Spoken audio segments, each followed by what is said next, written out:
Yan na sa mapagpalang araw na naman po sa ating lahat, mga kalingap, mga kabisnes.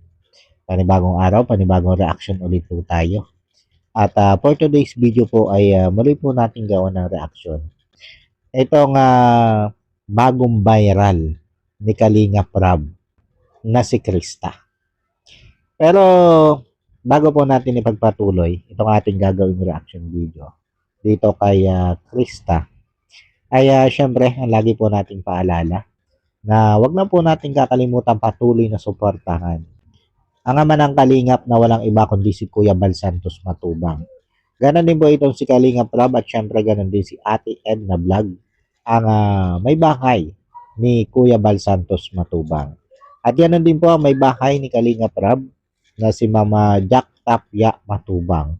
At syempre ganon din po ang lahat ng Kalingap partners at lahat ng Kalingap reactors. At isama na rin po natin mga Kalingap, mga ka-business, sa patuloy po natin susuportahan ang Ka-Business Official, Papa Dins TV, Ka-Business Family, at Mrs. KB Official. Yan, suportahan lang po natin yan mga Kalingap, mga ka-business. At ito na nga po, tuloy na po tayo dito sa ating gagawin reaction video. Patungkol nga po dito sa muling pagbalik nito sila Kalingap Rab dito sa bagong viral nga po sa channel ni Kalingap Rab na si Krista. Ang batang hindi lang maganda, kundi pati boses niya ay sobrang ganda. Nakakatawa nga lang dahil yung unang vlog pa lang dito ni Kalingap Rab ay talaga namang nag 1 million views agad. At ang ibig sabihin lang yan ay marami na viewers ng Kalingap ang may gusto o nakagusto dito kay Krista. Kasi sino ba naman nga ang hindi magkakagusto dito kay Krista? Sa mga viewers ng Kalingap, ay bukod nga sa napakabait na bata nito, napakasipag, maganda, napaka-responsabling bata, at napakagaling pang kumanta. At sa comment section ni Kalingap Rab, doon pa lang sa unang vlog dito ni Kalingap Rab, ay yan ang mga nabanggit kong yan ang talagang hinangaan ng mga viewers para dito kay Krista. Alam niyo mga Kalingap, mga ka-business, ang nakakahanga kasi sa batang ito ay sa edad niyang 14 years old ay ganito na siya karesponsable. At ganyan kataas ang kanyang determinasyon para makapagtapos lang ng pag-aaral. Nahanda siyang gawin ang lahat. Katulad nga halimbawa nitong pag-aalaga ng baboy na ito. Handa niyang gawin ang ganyang klase ng trabaho. Makapagpatuloy lang siya sa kanyang pag-aaral. At bukod diyan, nagsa-sideline pa nga siya ng mga pagsali sa mga singing contest, sa mga pa-contest ng barangay, lalo sa mga piyestahan, para meron siyang dagdag income para makatulong sa pamilya at para nga may maitusto siya doon sa kanyang pag-aaral. Kita nyo naman yung lugar kung saan nagtatrabaho itong si Krista. Sabi nga ni Kalingap Rab, napakadelikado ng lugar na ito para sa isang katulad ni Krista. Kasi mag-isa lang dito si Krista. Kaedad niyang 14 years old. Tapos kitang-kita naman natin na talaga namang may angking kagandahan itong batang ito, itong si Krista. Kung talagang may magtatarantado dito, ay hindi natin masabi kung kaya ba niya na ipagtanggol yung kanyang sarili. Pero sa kabila ng pwedeng panganib sa kanyang sarili, ay nagtsatsaga siya na magtrabaho dito sa ganitong lugar. Dahil nga, meron siyang napakataas na pangarap. Yun ay ang pangarap na makapagtapos siya ng pag-aaral. Para nang sa ganon, ay maiahon niya sa hirap ang kanyang pamilya. Alam niyo, sa totoo lang, mga Kalingap, mga ka-business, itong trabahong pinasok na ito ni Krista, isang pambihirang trabaho ito para sa isang kabataang babae na nasa 14 years old lang ang edad. isang napakapambihirang trabaho ito. Na mag-aalaga ka ng baboy, ganyang kalalaki yung baboy na aalagaan mo. Kasi yung mga ganyang baboy, mga kalingap, mga kabisnes, hindi madaling alagaan yan. Lalo pag yung mga inagutom, nagiging aggressive yan. At sa edad na yan ni Krista, ay masasabi ko nga medyo delikado itong trabahong ito para sa kanya. Lalo na at wala siyang kasama dito. Nabanggit din naman niya yan na mag-isa lang siya dito sa lugar na ito. Mag-isa siyang nag-aalaga nitong baboy. At saka napanood ko kasi doon sa isang vlog ni Kalingap Tata na itong si Krista ay pumapasok talaga dun sa kulungan ng baboy. Sa bagay, obligado niyang pasukin yan eh. Lalo pag siya maglilinis ng dumi ng baboy. Obligado niyang pasukin yon para mawalsan yung mismong flooring ng kulungan. Di ba? Kaya kung magiging aggressive yung baboy, napakadelikado niyan para sa kanya. Kaya dito, sa nakita nating kalagayang ito ni Krista, siguro, para sa akin, yung suggestion ko dito kay Kalinga Prab, mas maganda kung payuhan nila itong si Krista na humanap na lang ng ibang mapapagkakitaan o ng ibang trabaho. Yung hindi dito sa delikadong lugar na ito. Di ba mga kalingap, mga kabisnes? Unang-una nga kasi, mag-isa siya dyan. Napakadelikado ng lugar para sa katulad niya. Para sa isang katulad niyang maganda, bata, at bukod nga dyan ay nag-iisa siya dyan sa lugar na yan. Sobrang delikado. Tapos yung trabaho pa nga niya, para sa akin, delikado din yun. Para sa isang katulad nitong si Krista. Kaya para sa akin, mas maganda ay makapag-suggest dito sila Kalinga Prab kay Krista na bitawan na lang itong trabaho ito at maghanap na lang ng ibang trabaho. Kahit pa siguro sabihin natin na medyo mababa ng kaunti ang kita kaysa dito sa pag-aalaga ng baboy, at least yung siguradong ligtas siya. Di ba mga kalingap, mga kabisnes? Kasi aanin mo nga yung medyo malaking sweldo kumpara dun sa mababang sweldo. Kung dun sa inaakala mo naman medyo malaki ang sweldo mo, delikado. Ay di doon ka na sa medyo mas mababang sweldo, di ba? Kung doon ka naman ligtas. At saka kita nyo, mga kalingap, mga kabisnes, yung tinitirhang bahay ni Krista, dito pa lang masasabi mong hindi na talaga ligtas itong batang ito lalo't mag-isa nga siya dito. Hindi naman ito pwedeng samahan nila Kuya Tata o di kaya ay pasamahan ito sila Kalinga Prab, di ba? Kaya ang pinakamainam talaga dito ay yung mapalipat nila ng ibang trabaho. Yung trabaho mas ligtas siya. At dumako naman tayo dito sa nakakakilig na bahagi ng vlog ni Kalinga Prab na ito. At ito'y patungkol dito kay Mikoy at kay Krista. Ang talaga namang pinagkaguluhan sa comment section na dapat daw o bagay daw ang dalawang ito bilang love team. At marami ang nagre-request kay Kalinga Prab na itong si Mikoy na lang at saka si Krista ang gawing love team. At sabi nga nung iba ay mas gusto nila itong si Mikoy para dito kay Krista. At marami nga yung nagsasabi na napakalakas ng chemistry nitong dalawang ito. Ito nga si Michael at saka nitong si Krista.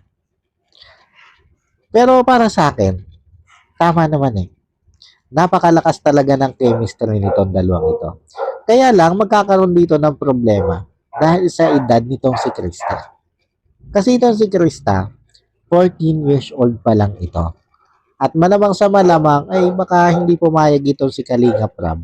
Nabigyan na agad itong si Krista ng kalab team. Kasi kung maaalala natin si Queen, mga kalingap, mga kabisnes, halos kaedad lang nitong si Krista, itong si Queen. Diba? Kasi si Queen magpo-14 years old na yun 13 years old, magpo-14 years old. Ito naman si Krista, matanda lang ito na 1 taon kay Queen. Pero si Kalinga Prab hindi pumayag na magkaroon muna ng love team itong si Queen. Diba? Kaya ito si Krista, malamang sa malamang, ay hindi din pumayag ito si Kalingap Rob na bigyan agad dito si Krista ng collab team. Pero siguro, sa mga magiging vlog ni Kalingap Rob dito kay Krista, maaaring magkaroon dito ng mga eksena na medyo ikangay nakakakilig. Harutan, kulitan, at tuksuhan. Pero malamang ay hanggang doon lang muna. Di ba mga kalingap, mga kabisnes? Hanggat ito ko si Krista nga, ay medyo ikangay nasa alangang pang edad. Katulad nga halimbawa nitong itong vlog nilang ito na ika nga ay medyo nagkaroon ng kaunting nakakakilig moment. Itong si Krista at saka itong si Mikoy. Natuwa lang talaga ako dito kay Mikoy dahil umpisa pa lang ng kumanta itong si Krista ay talagang kitang-kita na natin sa kanya yung sobrang niyang paghanga dito kay Krista. Di ba mga kalingap, mga kabisnes? Habang kumakanta itong si Krista, ay makikita niyo yung action nitong si Mikoy. Kung papaano niya hinahangaan ang napakagandang boses na nanggagaling mula dito kay Krista. Ika nga ay dito pa lang ay talaga naman pasimple na niyang hinahangaan itong si Krista. At pagkatapos ng kumanta nito si Krista, ay pinagduwit naman itong si Kalingap Rob, itong si Krista at itong si Mikoy. Pero bago nga sila magduwit, ay nagbigay muna ng mga pakayag ng paghanga itong si Mikoy dito kay Krista. Dahil nga sa napakaganda nitong boses at napakaganda ng itsura nitong si Krista. At dito nga ay may binitawan pang linyahin nito si Mikoy na nasabi nga nitong sila Kalingap Rob na para na nga daw itong love team. Eto, saglit nating pakinggan at panoodin. Kanina po, nabanggit nila na kumakanta ka rin daw po. Gusto niyo po, duet po tayo. Alam mo kasi, kumakanta ako sa banyo lang. Oh, kahit pa paano, syempre gagawin ko to. Kasi,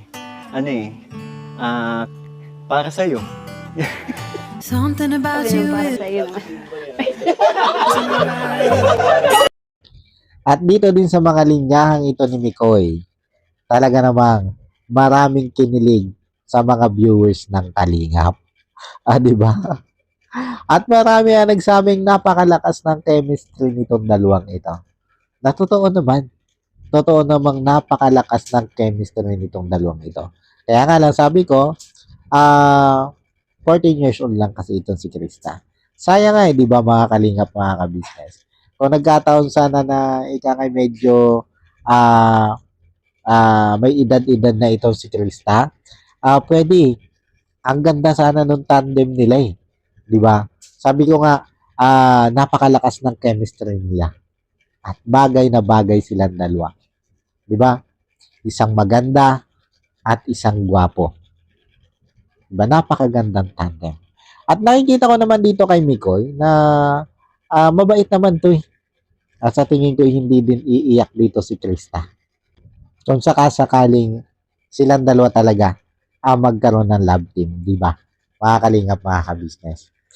At ang isa sa ikinatuwa pa ng lahat dito ay nung kakanta na silang dalawa ni Krista, ay talaga namang nakita natin na tinamaan ng kaba itong si Mikoy na makaduwit niya itong si Krista.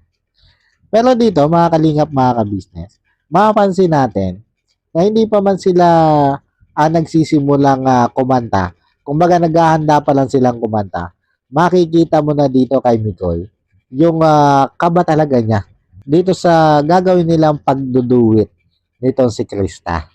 Lalo na nga nung sinimula na ni Krista na kumanta. Dito kasi, habang kumakanta itong si Krista, ay makikita mo dito kay Mikoy yung tindi ng kanyang kaba. Lalo na nga nung time na siya na yung kakanta, nagkambubululol na dito si Mikoy. At nawala na rin siya doon sa tono ng kanyang kinakanta. Kaya naman napapikit na lang siya at hinipo niya yung kanyang dibdib. at sinabi niyang kinabahan talaga siya. At dito nagtawanan nito sila Kalingap Rab dahil nga hindi nila inaasahan na ang isang Mikoy ay kakabahan sa harap ng isang Krista. Di ba? At itong eksenang ito yung mas lalong nagpainganyo doon sa mga viewers ng Kalingap. 'Di ba? Ito yung mas lalong ikinatuwa ng viewers ng Kalingap. At inisip kasi ng marami na hindi magkakaganito itong si Mikoy kung wala itong naramdaman talaga na sobrang paghanga dito kay Krista. 'Di ba mga Kalingap, mga ka-business? Kanimitan kasi, ang ganitong aksyon ng isang lalaki, pagkaharap ang isang napakagandang babae, at yan nga, napakahusay pang kumanta. Tapos ganito yung naging attitude ng isang lalaki o ganito yung ipinakitang kilos na isang lalaki, kalimitan dyan. Kung hindi yan na in love o na fall in love o ika ngay na love at first sight sa isang babae, ay sobra niya itong hinahangaan. Kasi hindi naman mahihiya yan, yung gwapo ni Mikoy na yan. Mahihiya ba basta-basta yan ng ganyan? Kung hindi niya hinangaan talaga itong si Krista. Di ba mga Kalingap, mga ka-business? Yun lang kasi yun.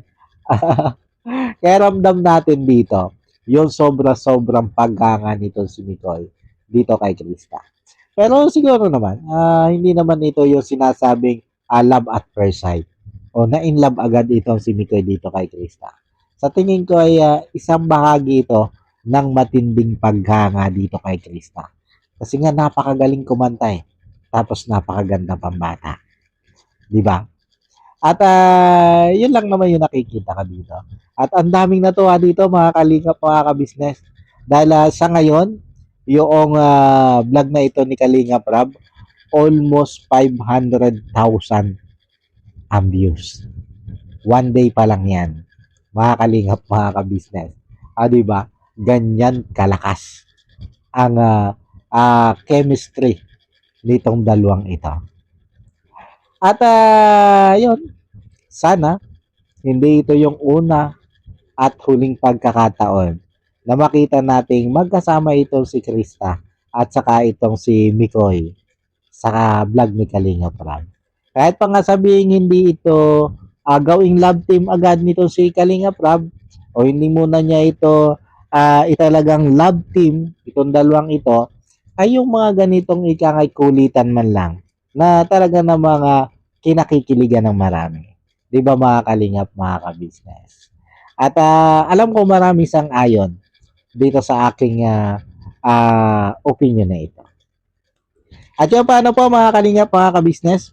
Siguro hanggang dito na lang muna po itong ating reaction video para dito nga po sa bagong viral ni Kalingap Rab na walang iba kundi itong si Krista.